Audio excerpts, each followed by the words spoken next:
This week we've been talking all about hope and identity. Today we're talking about fear and how we can fight fear. My good friend Justin Benedict is coming to us all the way from Costa Rica.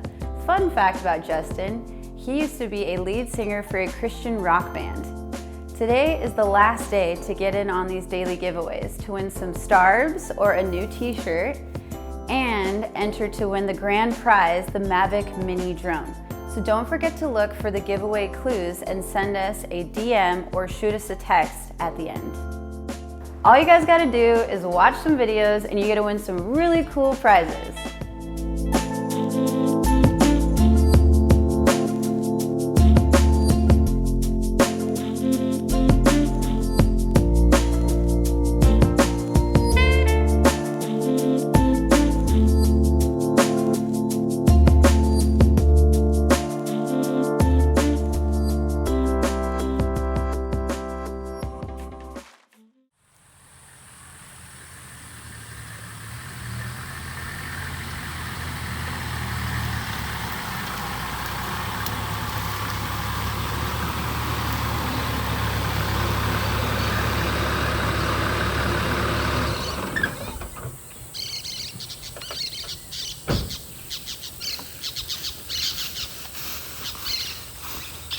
Hi, I'm Justin Benedict, a missionary to Central America, coming to you from the Nicoya Peninsula, deep in the isolated peninsula of Costa Rica.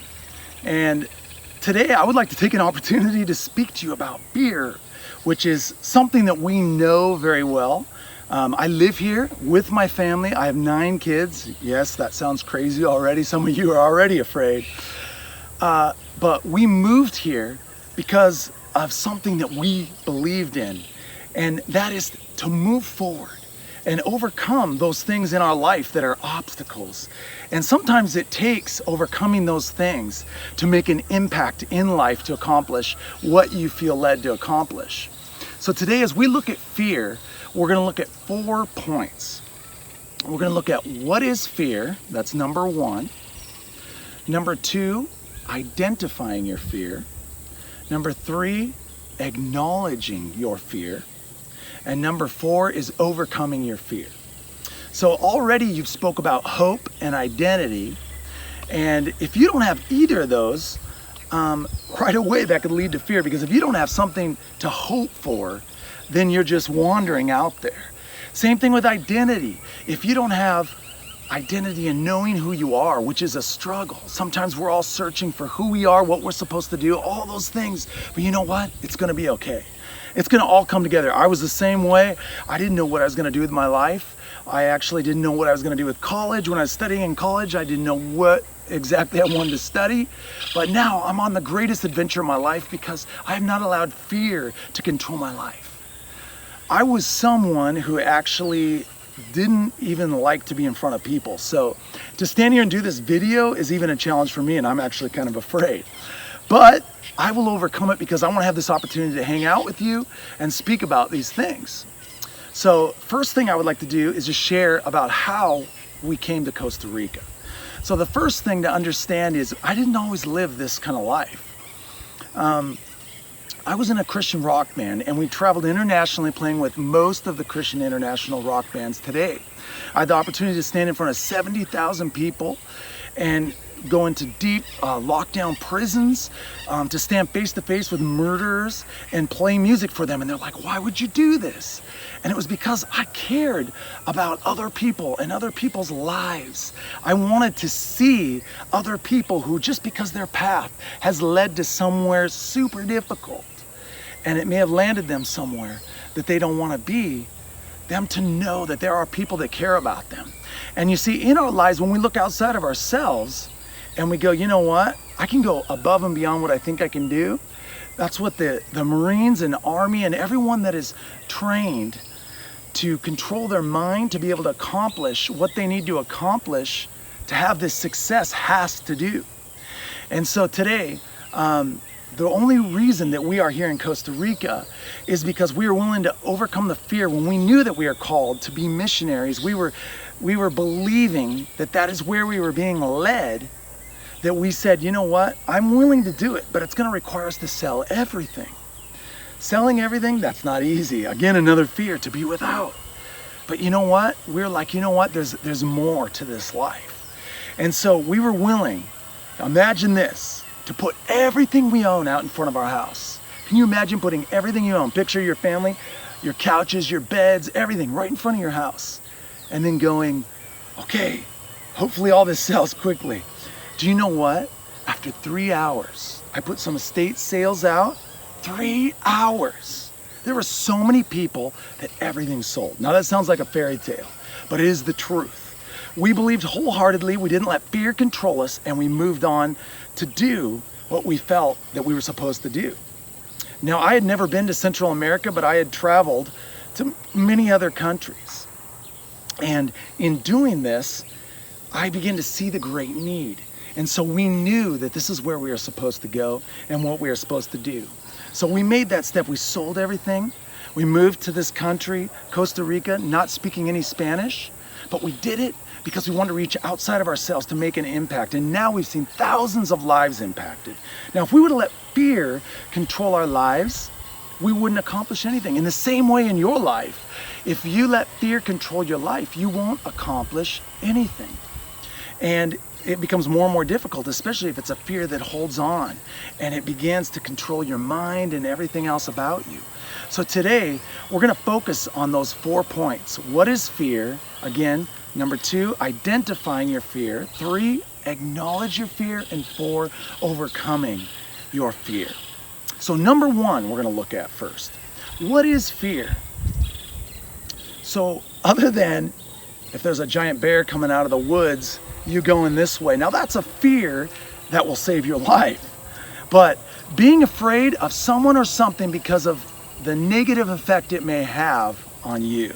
That's what fear is. You see, it's your body's emotional response to fear that helps you in one way but can come against you in another. Especially when you let fear control your mind and then it begins to control your actions and your daily routines. So there's good fear and bad fear. Now bad, you're going to make an irrational response to something that happens, all right? The good is when you react quickly. So if something's going to fall and all of a sudden it scares you and you jump out of the way, that was your body's response. But it's when we allow fear to control everything we do in our life, it begins to overtake us. And it begins to take away all that hope. And we begin to forget who we are and continue to question and never find the right answers. Now, some of the greatest fears people have are the fear of the future, loneliness, being alone, failure, death, sickness, like what everyone's going through right now, and also criticism. And there's many others. And all of those fears impact people differently depending on what their life journey has been like. So as we continue on to discuss fear, I want you to keep in mind that this doesn't have to control your life. Right now you're sitting there and you're studying this and you're like, man, this is boring. I hope that I'm helping you feel a little more free here as I'm in the middle of nowhere here in Costa Rica. We actually have mountain lions and all kinds of wild animals around here, pumas. And, every day I have to face these different types of challenges, snakes and all kinds of crazy insects. But it is so worth it to walk forward in the freedom knowing that I don't have to let it control my life. So that leads us to point number 2, identifying your fear. So super important that yes, we know fear exists, but can you identify it in your own life? Maybe it's controlling you and you don't even know it. So there's the obvious fear of things that you know you don't like. And so you're like, that's obviously not something that I want in my life. So those are the obvious fears, the things that you're aware of. You even state it to other people. I'm afraid of an earthquake. I'm afraid of a tidal wave coming when I'm in the ocean. Those are all those types of fears. The second one is hidden fears. So a hidden fear is something that you're afraid of, but you don't even really realize it, but it might impact the way you talk to others. Like maybe it's something that you criticize yourself within your mind, or you realize that the reason you don't like to be in front of people is you're worried about what they think, right? Those are fears. Now, if you let those things control you too much, you become a loner, right? You just begin to push people away, if you allow all of those things to control you, it impacts your life in a negative way. Now, not to call anybody a loner, but I'm telling you, every person here, because you're not alone, has these fears in their lives. And so, for instance, an example, because I have so many stories in the life that we live. Speaking of snakes, one night I was sleeping in the house that we live in, very open at the top. My wife and I have about this much space on the wall above our bed in our room. We have like iguanas crawling over the wall right under our bed, and you just kind of get used to it, like just crazy stuff, like iguanas this big. And from snakes to rats to mice, all kinds of things, insects. And I fall asleep and my wife wakes me up and I'm like, what is it? She's like, I don't know why. I have like a warning. I'm like, a warning? She's like, yeah, will you go look in the bathroom? And I'm thinking, what could possibly be in the bathroom? Anything? Okay, so I go and I get a flashlight and I go down the hall to the bathroom. And I shine the light in there, nothing. Now there's no glass in the windows of this house. So like it's open to outside. We're pretty much sleeping outside. So I'm shining the light in there, nothing. And all of a sudden, I see a shadow on the wall and it's moving like this. It's the tail of a snake. So I'm like, oh no. I am from Washington State, from the west side, so like a gardener snake scares me. So I'm like, what kind of snake is this? So I'm trying to figure this out. I go get a chair and I get up and I look over the top of the wall and here's the head of the snake. It's a boa constrictor. And it's got its head right up like this looking at me as soon as I'd look up, and then it would go back down. So I got a machete and I'm like, I'm either gonna run out of this house and get my family out, or I'm gonna face this. And so I got a machete and I was like, oh man, I gotta do this fast. And I lunged into the room off that chair and swung and I chopped its head off. And it just uncoiled and boom, hit the floor. Now that is fear right in your face. Now more of a hidden fear is I didn't realize that I'm actually kind of afraid of bats. One night I was sleeping and I was just like, I am so thankful for this ceiling fan. This house has nothing, but it has a ceiling fan. And just as I'm about to fall asleep, I hear this, whoa, and I feel, oof, something landed on me. It hit me. And I was thinking to myself, did something just hit me? It had to. But the problem was where it hit me. So I reached down and there's a furry thing sitting on the crotch of my shorts. So I'm like, ah! And I threw it across the room. It was a bat. It hit the ceiling fan and crashed on me. Now that scared me. I don't want anything crawling on me, let alone a furry bat, and especially there. So after that, I kind of put some mosquito netting over our bed because I was like, I'm not gonna have that happen again. So you see, there are all kinds of fears, and the hidden fears sometimes come in the smallest things, but it's important that we identify those things so that we can deal with them and not allow them to control our life. So that leads to point 3. That would be to acknowledge your fear. So we need to be able to accept that there is a fear that we have, recognize that we have that fear, and see the fear and face it, face to face. You know what? I don't like this, but I'm not gonna run anymore. I'm not gonna, stand here and let it control my life. And so how do I respond? Well, short term, you're like, okay, when this one fear comes at me, I'm not gonna run anymore. Or when I face these challenges, I'm just gonna go through it. And I'm gonna maybe do it with my friends, however I'm gonna accomplish it. Sorry, I had a bug go right in my throat. Like I said, this is real and raw. Long term, it's like making choices that, you know what, I know I have a fear of heights, or I have a fear of being in front of people, or I have a fear of talking to people, or I have a fear of new things, or loneliness. So I'm gonna make a choice to either not allow my life to walk in that direction, to bring the fear, or I am gonna challenge myself to move forward through it all. And in that, we all face it in different ways, but we have to face it. We have to accept it and go, that is my fear. And in pride, we can't just accept it and go, I don't want to let anybody know. And that's what we personally want to do. But we have to humble ourselves and accept that we need to make that change in our life. Now, in this journey, that has taken us all over Central America. We have gone through many different things. I've almost been robbed. One story, we were in Nicaragua, went deep into Nicaragua, into the rural parts where most people don't even know there's towns. And we were traveling at night, which is not the best idea. But sometimes through circumstances, you got to do things. Now, I could just live in fear and just go like, you know what, I'm going to go hide somewhere, but you know what, I got to find somewhere to sleep. I don't know these people. There's another fear. Am I willing to trust these people? But we were driving down the road and we're going through these areas. Now, some of you may have heard of the Sandinistas. It's a group of the guerrillas in Nicaragua that were a part of the war.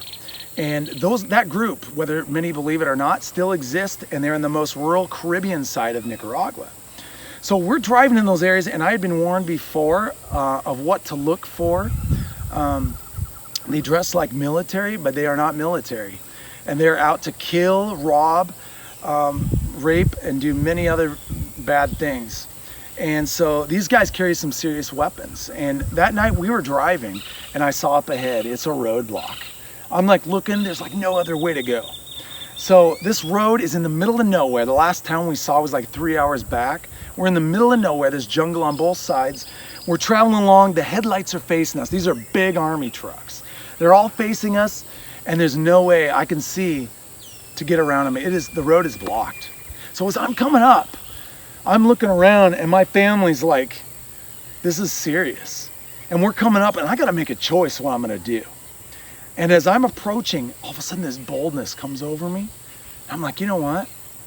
I don't know what's going to happen, but because of this boldness that is within me, I'm going to believe in this, and I'm going to go for it. So I put the pedal all the way to the floor, and I just started to go. We were in a van, a 15-passenger van, a Toyota, and this thing's just going as fast as we can. As we're approaching, I can see the guys. They got all the automatic weapons, and they're standing in the middle of the road in their headlights. And we're completely blinded. At the last second, I was thinking, are we gonna ram them? I just think, you know what? I hear, let's turn a little bit to the left. So I'm like, whoa! I steer to the left, up an embankment with the van, which made no sense how we did it, and then back down into the road. And all of them were in such shock. They're just like, what just happened? And we come back onto the road, and because there was such a shock for them, they didn't know how to react. They could have shot at us, but you know what? We faced the fear and we went through it. And that's to the extreme. But if we just let fear control us, I may not even be standing here able to speak to you. And so that is the thing. In your life, you have to face those fears, which leads to the fourth one, overcoming your fear. So we have to, in order to overcome fear, we really have to, first of all, like I said, face it, but then we have to be willing to take those steps forward as we humble ourselves. Does being afraid mean that that's something that's going to really help us in our life? Not really. Only in those quick reacting moments when adrenaline kicks in and we run.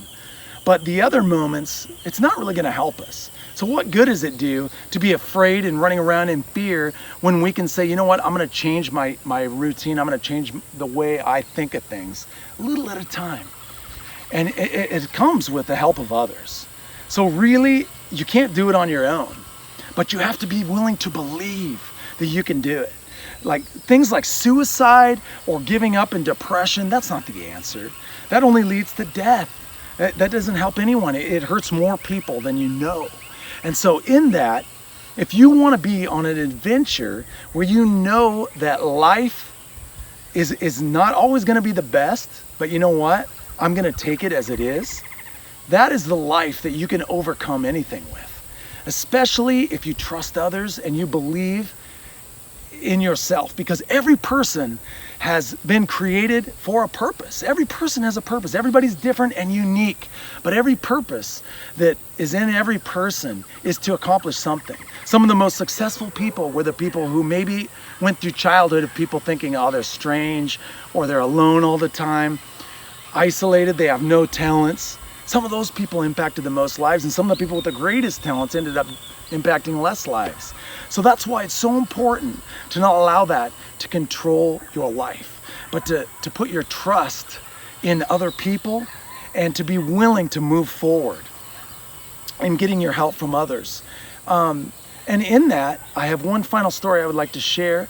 Also, in another country in Central America, I went and traveled 8 hours on dirt roads into the middle of nowhere where I was told no missionary had ever driven. They only fly in because it's kind of crazy, it's dangerous. I went with just me and another translator that I had because we came without Spanish. Still had to rely on a translator, but we're working through it. Now I'm speaking Spanish. I could be afraid of communication, but again, another thing I've overcome.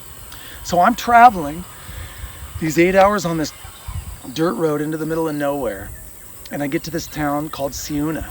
This town is again controlled by Sandinistas, and they actually have their own government and their own system. In this area, it is super rural, small town, super dangerous. Saw people get robbed right in front of me many times, having to constantly be cautious. But our main purpose in going there was to reach to this last indigenous group that is isolated, called the Mosquito tribe. And that's not mosquito, it's mosquito. And so to go to this tribe was something that we were being asked to help, but we had no idea. It was the unknown. So sometimes the unknown can bring fear in our lives, but that wasn't the idea. The idea was I knew that people's lives could be impacted in this if I can bring some kind of help or resources to these people.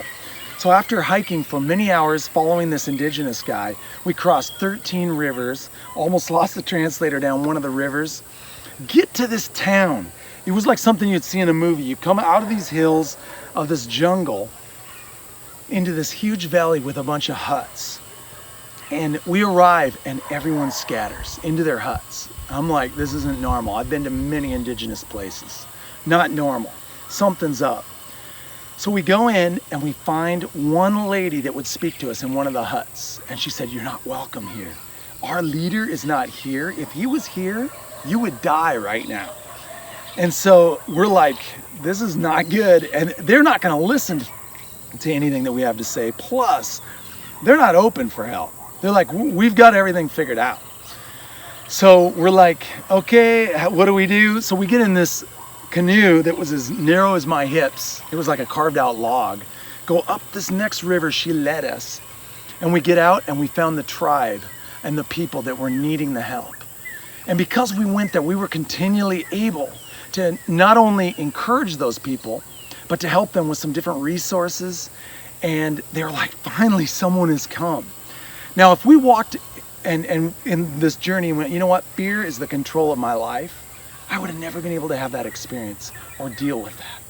But because I was willing to move forward and say, I have hope, I have an identity because I am a person different than everybody else, but I'm a person with purpose. And so that is what I want to encourage you to do, to keep going, don't give up, because you don't know what the next day is going to look like, what the next year is going to look like. And the greatest thing to remember is those who struggle the most come out the strongest. Because you go through those difficult things, the next time you come into something, man, you can help others who are going through it, but also you're like, I'm stronger, I've been through this, I know this routine, and you continue to move on. So as this life throws challenges at you, I want to encourage you to just keep going. Don't give up. Don't give up. There's more. There is so much hope that every person has if we're willing just to believe that we can do it and move forward. So don't give up. All the way from Costa Rica, thank you so much for allowing me to spend this time with you. Sorry for all the little blurps and things. I ate a couple bugs during the video, but it was all worth it. And I want to see you guys live a life without fear. So have a great day.